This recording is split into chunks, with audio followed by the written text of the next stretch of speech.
Olá pessoal, vamos lá, uma aulinha de biologia. Hoje nós vamos falar do domínio bactéria, já introduzindo, nós fizemos toda aquela aula de introdução sobre as classificações e sobre o domínio bactéria e domínio arqueia. Então nós vamos fazer essa aulinha agora sobre o domínio bactéria, depois vou ter que complementar ela, não vamos encerrar ela agora. É muita coisa, senão a aula fica muito extensa no vídeo e o vídeo tem uma desvantagem, a gente coloca muito conteúdo, mas tem pouca interação. Então, na realidade, eu preciso que vocês olhem essa aula como um todo, tá? E depois de olharem essa aula, eu preciso saber o que vai acontecer com vocês em termos de... Tá? Estava olhando aqui se alguém estava mandando perguntas, tá? De dúvidas ou não, vocês vão entrar em contato comigo para eu fazer uma live com vocês para tirar essas dúvidas ou responder por e-mail. O meu e-mail é Meira, ó, como está aqui no slide, Meira, só que tudo minúsculo, cara. Meira, JR, tá? Porque eu sou júnior, né? meirajr@gmail.com. Entre em contato comigo e eu vamos resolver. Mas vamos começar já de cara com o primeiro slide. Tá, pessoal? E o primeiro slide fala do domínio bactéria. E esse domínio bactéria, pessoal, ele envolve um grupo de indivíduos que são chamados de procariontes. E o que seria um procarionte? Vamos colocar. Procarionte seria aquele indivíduo que não possui uma membrana ao redor do material nuclear. Essa membrana nuclear se chama carioteca. Já tem aí no próprio slide, como vocês podem ver, está escrito sem carioteca, tá? Então não há esta carioteca ali. Então o material nuclear está dentro do citoplasma, não existe um isolamento. Isso é o que caracteriza ser um procarionte. Todos os indivíduos do domínio bactéria são procariontes, tá? Eles são unicelulares, não existe então bactéria pluricelular, tem unicelular, mas podem ser isolados ou coloniais, que na colônia tu vai ter o indivíduo com vários grudadinhos um no outro. Eles são seres independentes, mas estão todos grudados, formando uma estrutura única, uma estrutura colonial, tá? Não tem nenhuma organela membranosa, porque se tivessem organela membranosa, poderiam ter também a carioteca, tá, pessoal? Então, eles não têm organela membranosa. O que é organela membranosa? Lembra? Lisossomo, mitocôndria, complexo de Golgi, retículo endoplasmático, tá? Todas essas organelas nada existem aí. A única organela presente é o ribossomo. A única organela presente é o ribossomo. Ok, pessoal? Eles têm um nucleóide, que é o cromossomo bacteriano. Aquilo que eu acabei de falar para vocês. Existe um material nuclear, mas ele não está isolado, ele está solto dentro do citoplasma. Então ele não é um núcleo propriamente dito. E se ele não é um núcleo propriamente dito, o que acontece? Ele é algo que parece núcleo, dá o nome de nucleóide, quer dizer parece núcleo. Tá? Ele tem porções menores de material nuclear, que é o chamado plasmídio que vocês têm aí. Plasmídio é uma porção de DNA circular, menorzinha. E qual é a função desse plasmídio? Ele é um acelerador do metabolismo da bactéria. A melhor forma que eu tenho de explicar isso para vocês é fazendo uma analogia. Uma analogia, tá? Com... Como é que eu posso dizer vocês? Com um computador. Essa é a melhor. Vou tentar uma segunda com celular, não é tão boa. Se tu entender a primeira, que é o computador, é a melhor de todas, tá? Vai ser a melhor de todas. E nessa analogia com o computador, tu tem duas memórias no teu computador. Uma memória que tu chama de HD, que é o disco rígido, tá? O hard disk, né? O disco rígido, que é onde tem tudo que tu instala no teu computador, está gravado lá. Tudo está lá. Só que toda vez que precisar acessar isso, tu tem que procurar em todo ele para achar todas as informações que tu precisa. E uma segunda memóriazinha que tem no teu computador se chama memória RAM. Aliás, são as duas coisas que a gente olha sempre, né, quando vai comprar um computador. Quanto tem de HD, quanto tem de memória RAM, qual é o processador, né?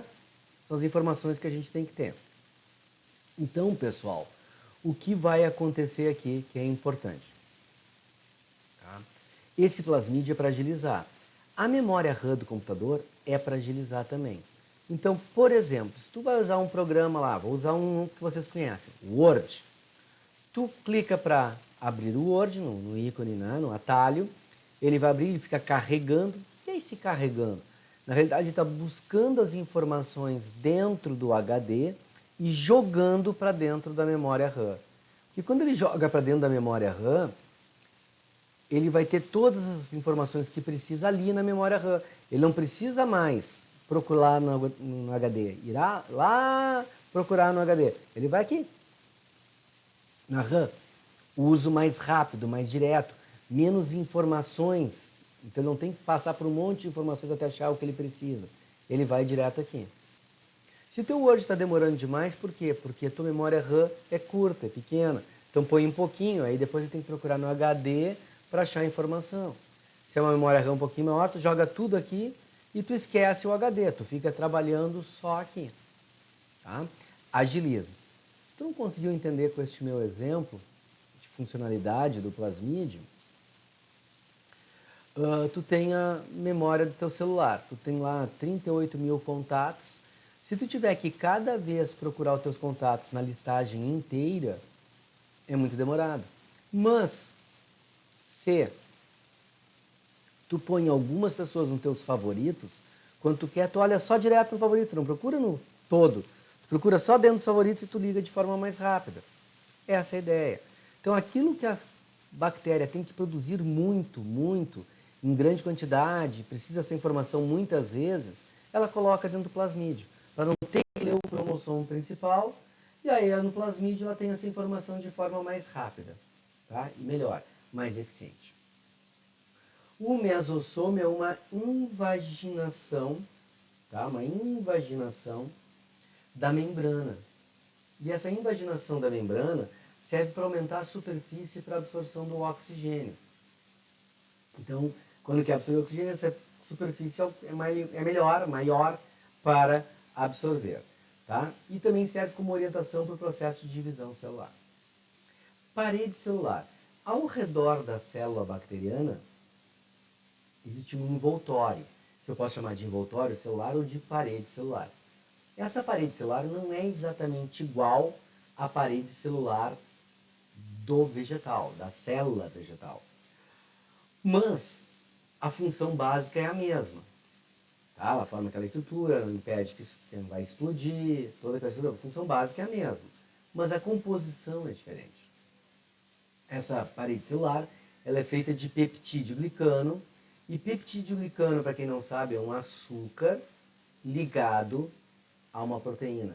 Só que o percentual de açúcar da molécula é muito maior que o percentual de proteína.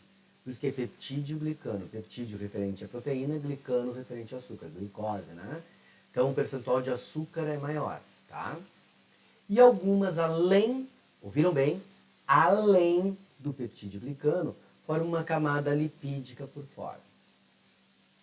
Bom, quem começou a pesquisar bactérias, tá? Começou a ter que estudar essas paredes e tinha um pesquisador específico chamado Gram, que Gram ele pesquisou e ele corava bactérias. Ele usava um corante chamado violeta genciana e ele corava as bactérias que ficavam roxas. Mas tinha algumas que não ficavam roxas. Elas ou não coravam ou ficavam rosinha, mais fraco, não ficava roxa. E ele começou então a estudar o porquê.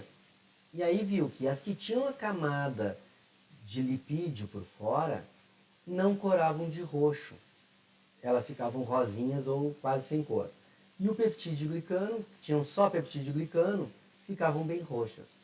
Como ele gostava de usava esse corante, ele passou a chamar o quê? De gram positivas, as que coravam de roxo, e gram negativas, porque o corante dele não estava funcionando bem, as que não coravam de roxo. Se fosse só pela cor, essa informação toda, todo esse papo, ele seria, digamos assim, inútil. Né? Porque, tá, e daí, né? Uma cora de roxo, outra não cora, grande droga. Bom, o que acontece é o seguinte, pessoal, e que é importante. As que têm somente peptídeo glicano, elas são sensíveis ao antibiótico penicilina. E as que não têm, desculpa, vamos mudar a minha frase aqui, as que têm, além do peptídeo glicano, o lipídio por fora, elas são insensíveis à penicilina. Tem que usar outro tipo de antibiótico, por exemplo, as sulfas. Então hoje, se gram positivo ou gram negativo, é mais do que saber a cor, é saber que tipo de antibiótico deve ser usado. Com penicilina ou a base de sulfa? Qual é o tipo de antibiótico que eu vou usar? Qual é o composto que eu posso usar? Tá? E isso altera bastante, tá, pessoal? Bastante mesmo. Por isso até que é proibido tu usar antibióticos sem receita médica, porque aí esse é um dos motivos, né? Tu pode estar tomando antibiótico errado, em que a tua bactéria não é sensível, tu pensa que está protegido e não está. Esse antibiótico pode até mascarar alguns sintomas, mas a doença vai continuar progredindo. Tá? Então é um ponto importante. Vamos trocar aqui de slide para vocês terem uma ideia. Pessoal, aqui nós temos, deixa eu me trocar de lado aqui para tu enxergar bem, vou trocar lá para cima, ó, dois de mim aqui, né, os dois um do ladinho do outro. O que vai acontecer aqui, pessoal? Essa estrutura de uma bactéria, que pode ter uma cápsula lipídica por fora ou com outra substância, a parede celular, amarelinha aqui, a membrana plasmática, porque não existe célula sem membrana plasmática, o citoplasma, ó, aqui, ó, é o nucleoide, o cromossomo bacteriano, DNA circular. E aqui, pequenininho, eu tenho o chamado plasmídio, que é o que vai agilizar aquele metabolismo que eu falei para vocês. Ribossomos, ó, que não estava escrito no outro slide, mas não escrevi que estava aqui já, são as organelas que eu vou ter aqui. As únicas existentes, nenhuma organela membranosa, nenhuma outra organela, a não ser ribossomo. As membranas podem evaginar por fora das camadas, tanto da parede ali, formando chamados pili, que vão ser fontes de comunicação com outras bactérias na região, e algumas bactérias podem ter flagelo. Ouviram bem? Algumas podem, algumas têm, mas não são todas. Certo, pessoal? Vamos para o próximo slide. Aqui, o que vocês estão vendo, deixa eu achar aqui, isso aqui é o bacilo. Ó. Lembra de ouvir falar em lactobacilo, né? Faz fermentação lática e faz o iogurte, faz o Yakult, que alguns preferem iogurte, tem lactobacilos vivos, né? Tá aí, o lactobacilo vivo, né? O que eu tenho aqui? O formato em forma de um bastãozinho, uma coisa alongada, parecendo uma cápsula de remédio, né? E esse é o bacilo que a gente tem aí, certo, pessoal? Só para vocês terem uma ideia, já vou passar para o próximo. E ó, o que acontece? Reprodução em bactérias, pessoal. Nós temos vários tipos de reprodução, 4. Qualquer bactéria pode fazer as 4. Tá? Então, cisciparidade, bipartição ou divisão binária. É quando uma bactériazinha lá se divide em duas. Aí você vai perguntar, Sor, isso aí não é mitose? Sim, não deixa de ser uma mitose. É uma divisão em duas. Porém, como é um ser unicelular e que está se dividindo, não é apenas uma divisão celular, é um tipo de reprodução. E se é um tipo de reprodução, o que acontece, pessoal? Nós vamos dar a esse nome um nome de uma reprodução diferente. Então, a gente para de chamar de mitose e chama cisciparidade ou bipartição, que se divide em duas, ou divisão binária em duas. Ok? O segundo tipo é a conjugação, é a troca de material genético. E o material genético é trocado é o plasmídio. Então, mais uma importância para o plasmídio, tá? Esse plasmídio, pessoal, também vai ser usado depois em processos de transgenia. Ó, super importante, tá? Então, essa troca de material genético, duas bactérias vão lá e uma passa o plasmídio para outra. Depois esses plasmídios se fundem aos cromossomos principais, formam-se novos plasmídios, que agora com a condição genética das células está diferente, tá? Então ela simplesmente se troca e se divide em duas, por isso que é uma reprodução, né? Ela se divide em duas. Porém, essa bactéria agora ela é geneticamente modificada e sendo geneticamente modificada, ela tem composições que são diferentes, pode atacar de forma diferente ou até ser mais resistente ao antibiótico ou menos resistente, nem sempre vai ser para mais, tá? Muitas vezes é para menos. Mas se for para mais, pior, né? É aí que vai. Por isso que a gente já está tomando antibióticos aí, que às vezes o efeito colateral do antibiótico às vezes é pior do que a própria doença. Então, pessoal, por isso que essa regra de não poder comprar antibióticos sem receita médica ela é absolutamente correta, tá? E outra coisa que tem aí, quando o médico te manda tomar antibiótico por 10 dias, é por 10 dias. Não pode ser toma 5, para porque passou o efeito. Aí tu matou as bactérias só mais fracas. E as mais fortes vão ficar no teu corpo fazendo conjugação. Pode ser que então gere uma bactéria ainda mais forte, daqui a pouco essa doença volte e tu não tem um remédio adequado para conseguir tratá-la como deveria. Então isso é extremamente importante, tá, pessoal?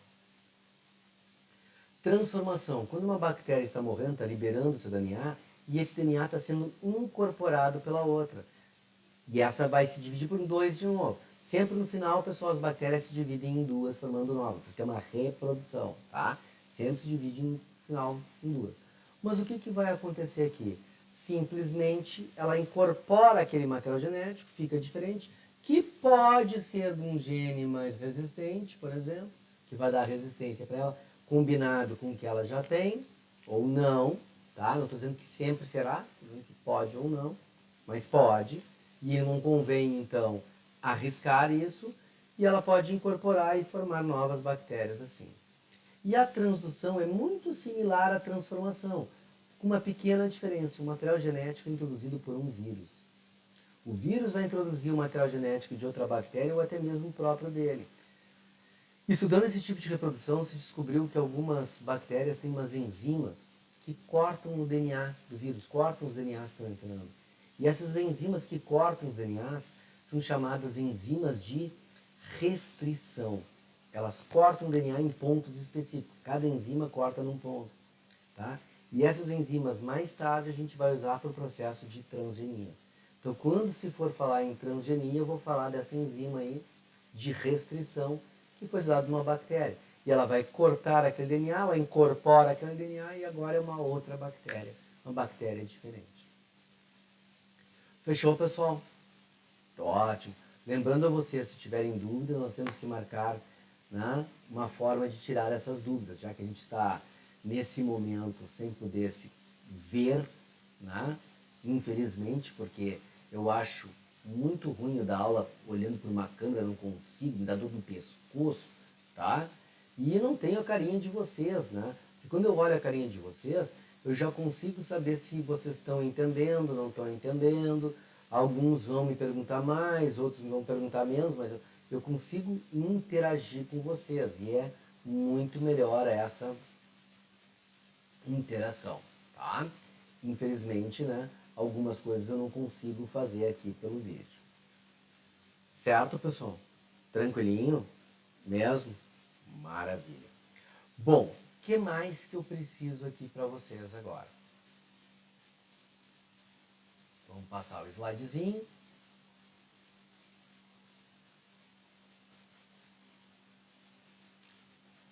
Aqui, pessoal, eu vou falar lá de cima para baixo, então eu vou deixar para mim aqui só o slide para poder explicar para vocês melhor. Tu tem a primeira situação que é a transformação. Tá? Esse é um slide que veio lá do espanhol, botei embaixo ali da onde eu tirei, né? Tá, pessoal? Essa transformação, né? A transformação, a célula doadora está se partindo, pode ver que a célula está morrendo, o DNA está saindo, e um gene vai ser incorporado, um pedaço desse DNA, ou todo ele, incorporado pela outra bactéria, tornando-se diferente. Ao ser incorporado, ela se tornando diferente. Essa bactéria, por exemplo, pode se tornar mais resistente ao antibiótico, que aliás foi o exemplo usado no slide que vocês estão vendo.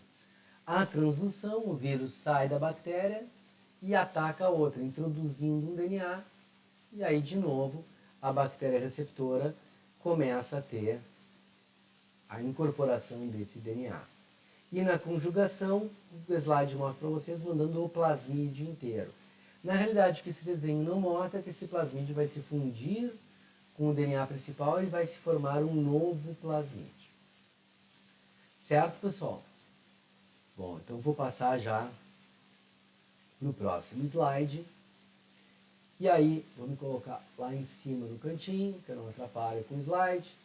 E aí nós vamos ter algumas coisas aqui. Aqui está escrito assim, ó, as bactérias podem ser. Se é podem ser, não quer dizer que a bactéria é assim. Ela pode ser assim. Quer dizer que uma bactéria pode ter uma característica, a outra pode ter a outra. Tá? Mas elas podem ser. Então, pessoal, será que elas podem ser assim? O que nós temos aqui de importante? Elas podem ser parasitas. Então, elas podem entrar no teu corpo e alterar alguma coisa no teu corpo. Tá? A gente tem uma tendência a achar que toda parasita causa doença. Olha, vou te dizer que na maior parte das vezes até a gente considera como doença, mas tem coisas que não. Ou pelo menos tu não usa popularmente esse termo estou doente para o problema gerado. Então vou dar um exemplo. Cárie. A cárie é causada por uma ação bacteriana. E quando a bactéria ataca teu dente, teu dente dói, está alterando a função do teu dente, está criando um buraquinho no teu dente que não deveria existir, está ficando um material mais mole ali no teu dente. E tu vai no dentista para tratar com aquela broquinha, né? Para tirar aquela cárie, fazer uma obturaçãozinha, hoje com resina e outros componentes, tá? Que eu nem sei quais são, mas tá aí, tá? Bom, o que é importante aqui agora? É o seguinte, quando tá com cárie, tu diz para alguém, eu estou doente, e a pessoa te pergunta assim, o que tu tem? Eu tenho cárie. Alguém diz isso? Estou doente, eu tenho cárie? Não, né? Não diz, né? Por quê? Porque cárie é cárie. Tu não considera, não é uma coisa que as pessoas popularmente chamam de uma doença. Tá? Então esse processo, ele é muito importante. Tá? Patogênicas são as que causam doença. Então são aquelas bactérias que são parasitas e que causam doenças. Mutualistas. Mutualista é o que faz mutualismo. E aí, ponto importante, pessoal. Ponto muito importante. O que é mutualismo? Uma relação ecológica onde dois seres vivos interagem para trocar benefícios, a troca de benefícios mútuos. E eles não conseguem viver sozinhos, eles têm que estar juntos para viver. Separou, morre. Tá? Tem que estar junto. O melhor exemplo em relação à bactéria, que fica mais fácil de entender, é o caso do boi. Boi é um mamífero. E como todo mamífero, ele não consegue digerir celulose. Ele não consegue digerir a celulose. E não digerindo a celulose, existe uma coisa, ele come basicamente celulose. E aí? Então ele tem dentro do sistema digestório dele, mais especificamente numa área chamada rumen, porque o estômago do boi, ele tem 4 câmaras, tá? A primeira câmara é o rumen, depois tem o barrete, o folhoso e o coagulador. Ele tem um sistema de 4 câmaras, tá? Nesse rumen, que é a primeira câmara, ele tem bactérias. E essas bactérias vão dissolver a celulose para o boi. Então, conforme o boi vai engolindo aquela grama, essa bactéria vai agindo sobre a celulose e vai dissolvendo. Aí o boi manda o alimento de novo para a boca, onde ele vai mastigar mais esse alimento, e bastante. Por isso que a ideia de quem fica mastigando por muito, muito tempo é chamar de ruminante, né? Que é a história do chiclete, o cara fica ruminando, tá sempre mastigando. Ali. Ele mastiga e engole de novo. Então, nessa primeira câmara, tu tem a bactéria que vai dissolver a celulose. Bom, qual é a vantagem que a bactéria tem nessa história? Ela está com um ambiente que tem a temperatura adequada para ela viver, com o pH, o teor de acidez ou de salinidade, com o pH, o teor de acidez ideal para ela viver. e recebendo nutrientes, porque ele está comendo também. Então ela tem casa, comida e roupa lavada. Então ela tem casa, comida e roupa lavada e em troca dissolve a celulose para o boi. Tranquilo? E o boi vai se desenvolvendo assim. Nós não temos essa bactéria, tá? Nós não temos essa bactéria de forma nenhuma. Aliás, eu diria, graças a Deus nós não temos. E tu vai me perguntar, claro, por que graças a Deus? E eu vou te responder. Simples. Senão nós engordaríamos comendo alface. É só o que falta, né? Comer alface e engordar. Aí não sobra mais nada, né? Não sobrou mais nada. Tudo que comer vai engordar, né? Então, seria um horror, né? Nós não conseguimos. Lembra? O boi come grama e engorda. Tá? Tranquilo? Fechou? Deixa eu fazer assim, tá? Fica melhor. As bactérias podem ser decompositoras também. Elas vão, então, reciclar a matéria. As pessoas pensam em decomposição como algo ruim. E decomposição não é algo ruim, pessoal. É algo bom. Só é ruim se o decomposto é tu. Porque, do contrário, está reciclando a matéria para o ambiente. E isso é bom, né? O ambiente está pegando de novo aquelas coisas que ele perdeu, que seriam necessárias, e tu vai recompondo tudo e passando para os outros indivíduos. Então, decomposição é uma coisa boa. Só é ruim se o decomposto é tu. O único fator, tá? E também pode ser chamado de decompositores de sapróvoros, quer dizer, que se alimentam de matéria em decomposição, ou ainda, tá? De saprófagos, quer dizer, comem matéria em decomposição. Então, basicamente a mesma coisa, tá? Mas lembrando que a decomposição faz parte do ciclo da matéria, e como faz parte do ciclo da matéria, é algo bom.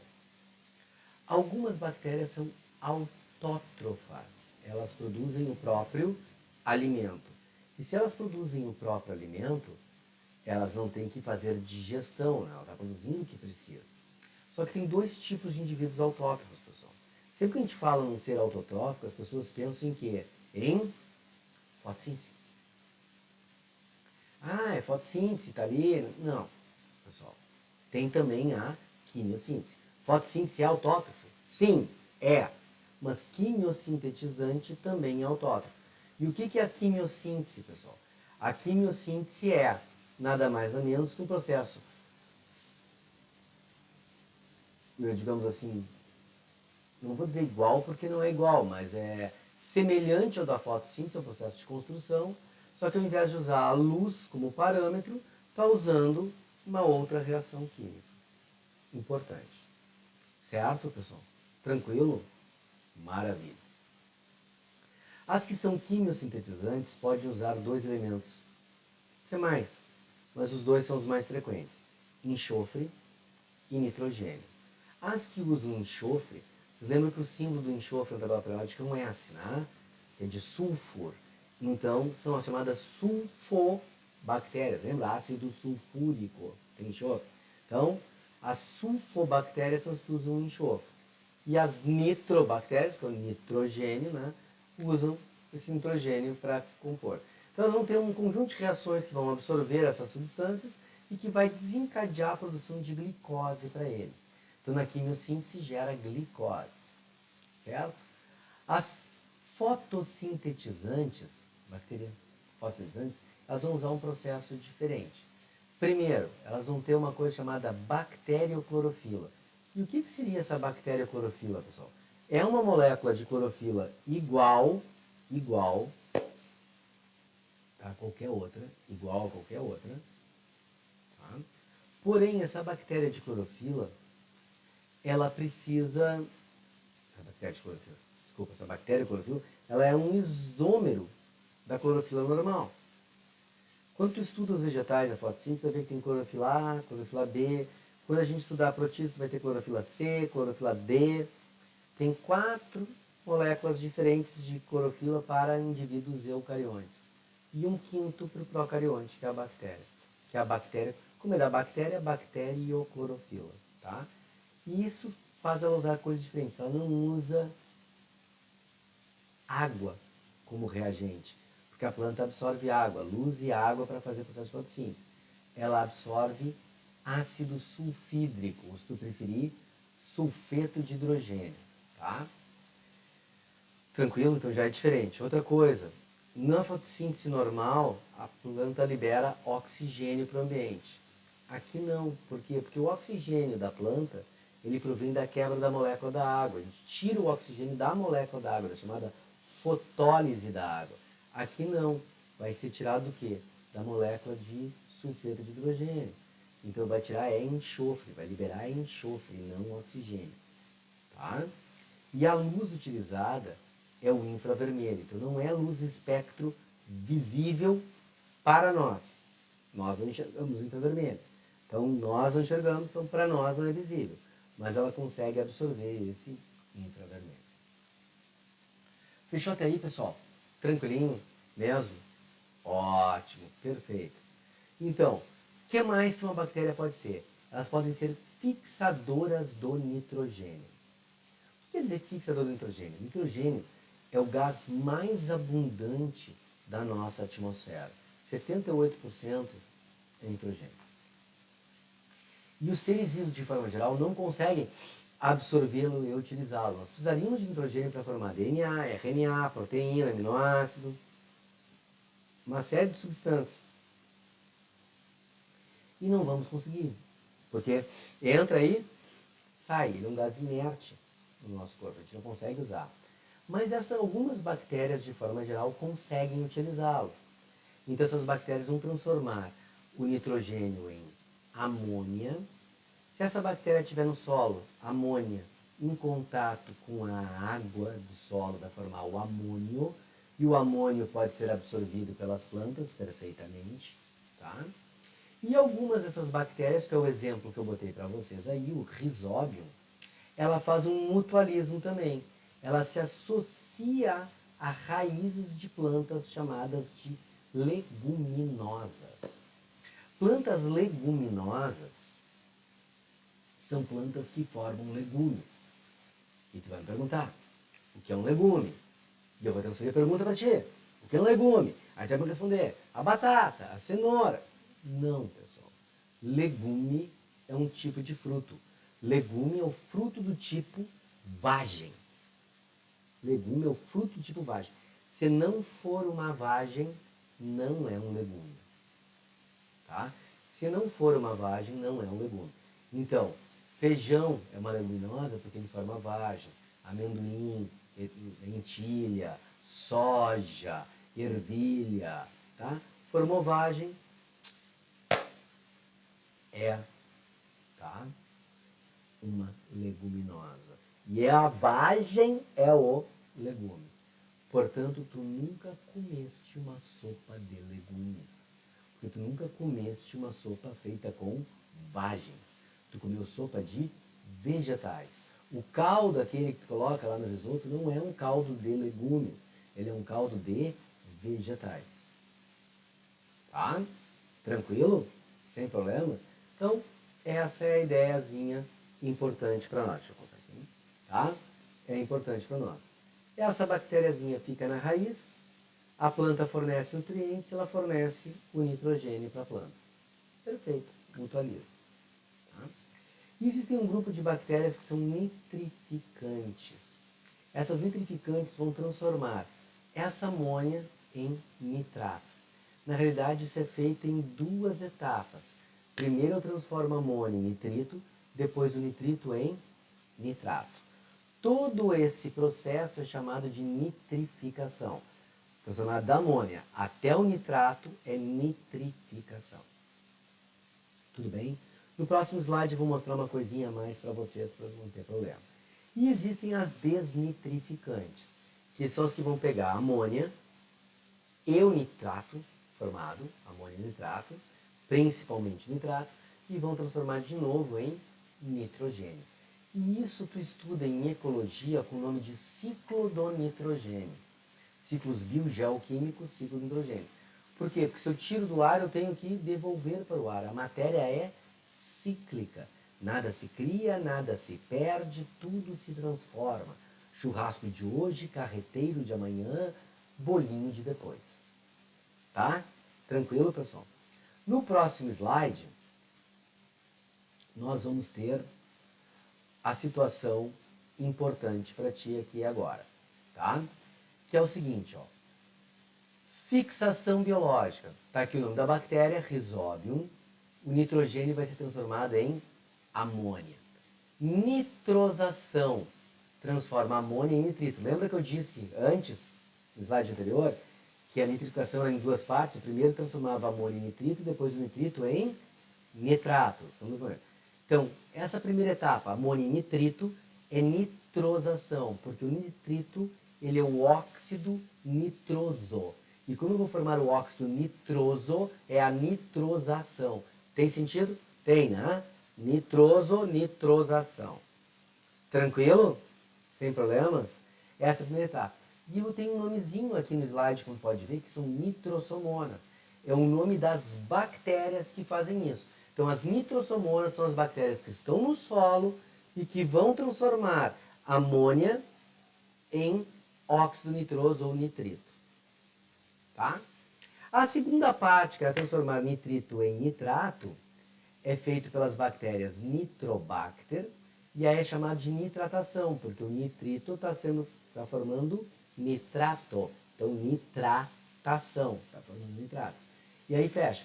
Então, nitrosação mais nitratação é nitrificação. A soma é a nitrificação. E a desnitrificação, que são feitas pelas pseudomonas, eu vou pegar então esse nitrato e transformar de novo em nitrogênio. Vou me trocar de lugar de novo aqui para tu ver o ciclo. Ó.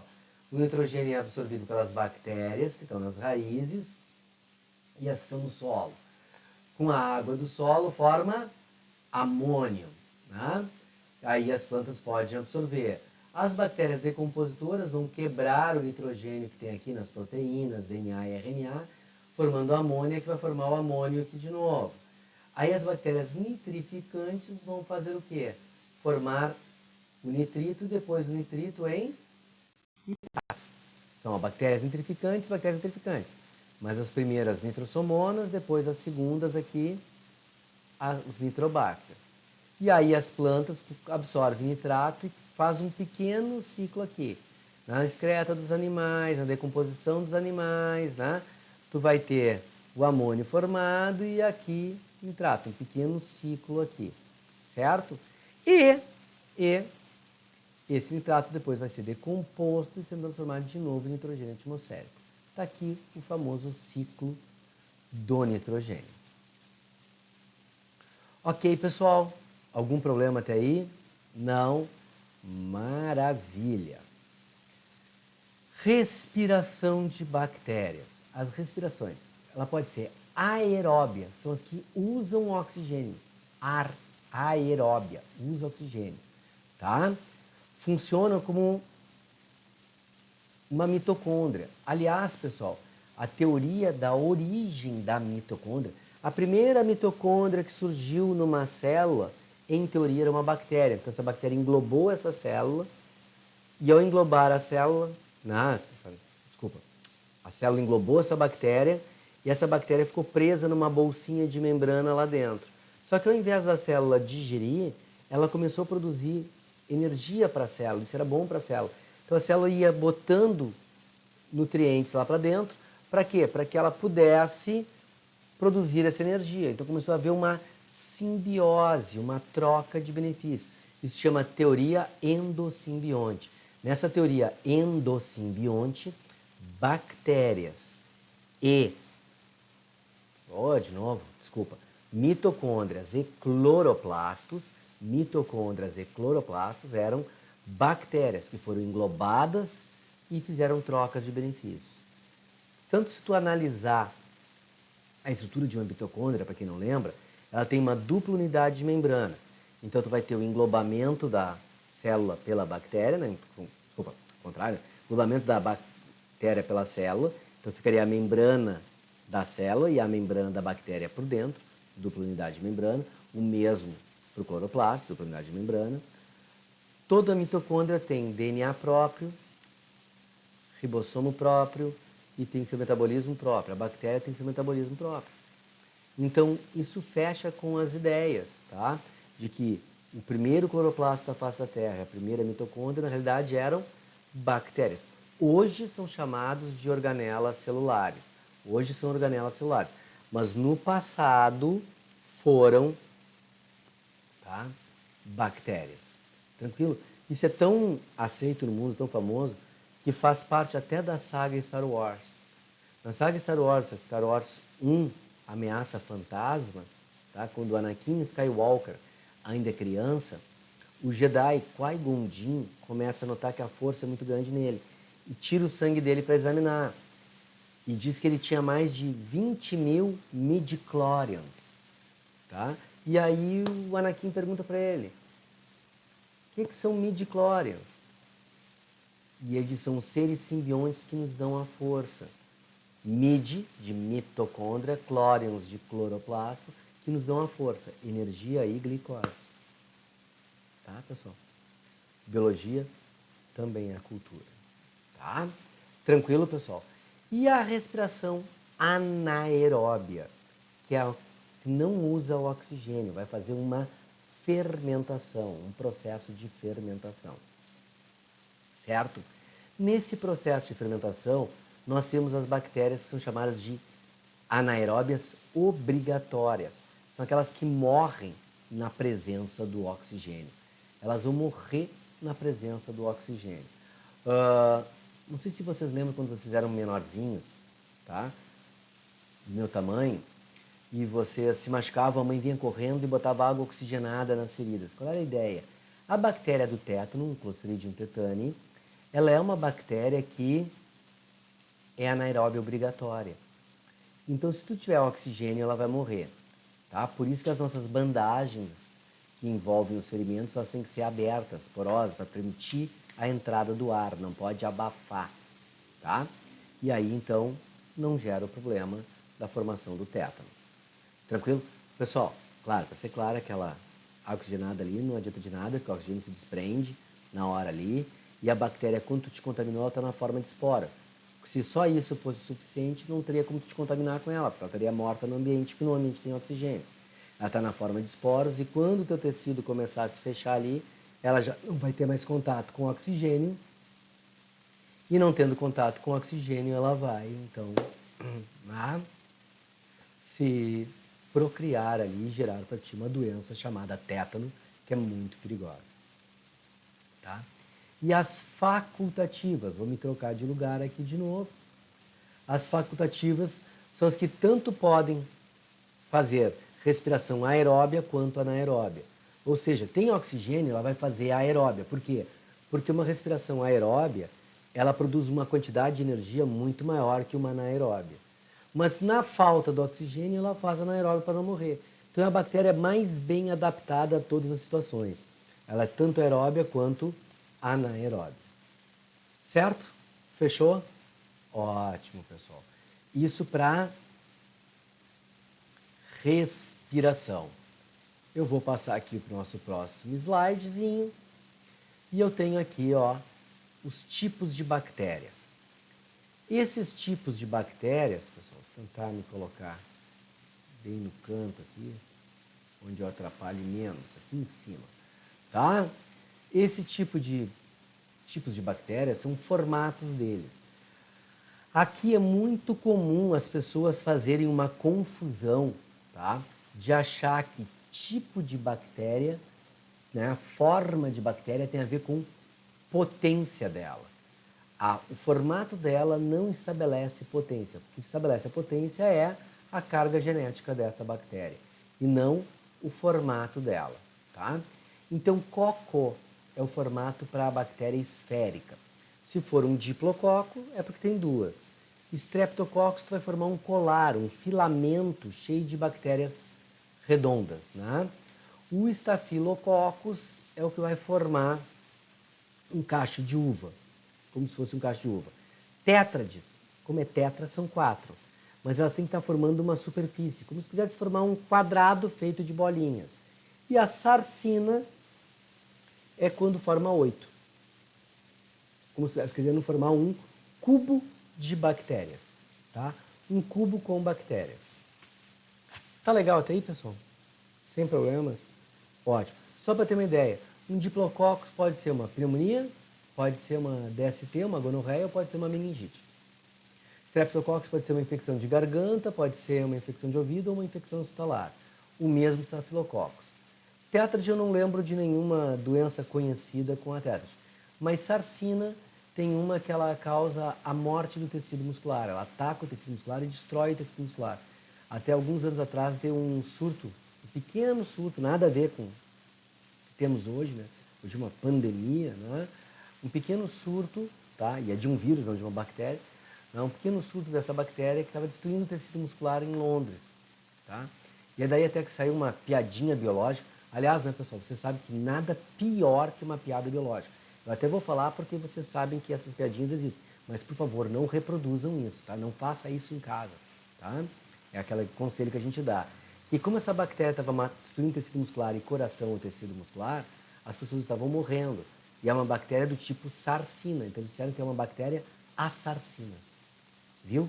É ruim, né? É ruim. Então não faça isso em casa, tá? Não faça isso em casa.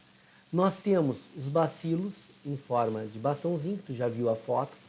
O primeiro ali, Streptobacillus, para mostrar que não tem só Streptococcus, eu posso ter vários bacilos grudados, posso ter bacilo com flagelo e posso ter bacilo formando um esporo, que é o caso do tétano que eu falei para vocês, que ele forma esporos quando está no ambiente. E nessa forma de esporo, o ambiente não atinge a ele. Quando ele encontrar um ambiente adequado é que ele vai se desenvolver. Exemplo de bacilos, por exemplo, pode ter aqui como doença a tuberculose, a lepra, ou pode ser o lactobacilo para fazer o iogurte. Simples. Né? Vibrião, ele forma uma coisa que vai lembrar uma vírgula, é mais torcida e tem um longo flagelo. Esse vibrião, por exemplo, causava a cólera, que também foi uma pandemia. O espirilo e as espiroquetas têm forma de S ou de uma espiral, tá? E tem várias doenças, como por exemplo a sífilis, né? Sendo gerada por ele. Só para vocês terem uma ideia. Certo, pessoal? A partir de agora, vocês têm que dar uma olhada nesse material, ver o que ficou com dúvida, para me perguntar. Por quê, pessoal? Por enquanto é só, tá? Eu vou colocar para vocês agora, postar esse vídeo para o material de vocês e já vou falar dos exercícios que vocês podem e ou devem fazer, tá? Certo, pessoal? Tchau. Escutem a aula, parem, voltem enquanto for preciso, tá? Esse conteúdo eu levaria provavelmente muito mais de um período para dar, porque vocês me perguntariam bastante. Então, uma aula de vídeo, ela rende um conteúdo muito maior, ainda mais uma aula dessas aí, de 47 minutos que eu estou falando aqui, né? Vai render muito mais porque não tem pergunta, não tem nada, eu não consigo ver a carinha de vocês para saber se vocês estão com dúvida ou não. Certo? Então, tchau, pessoal.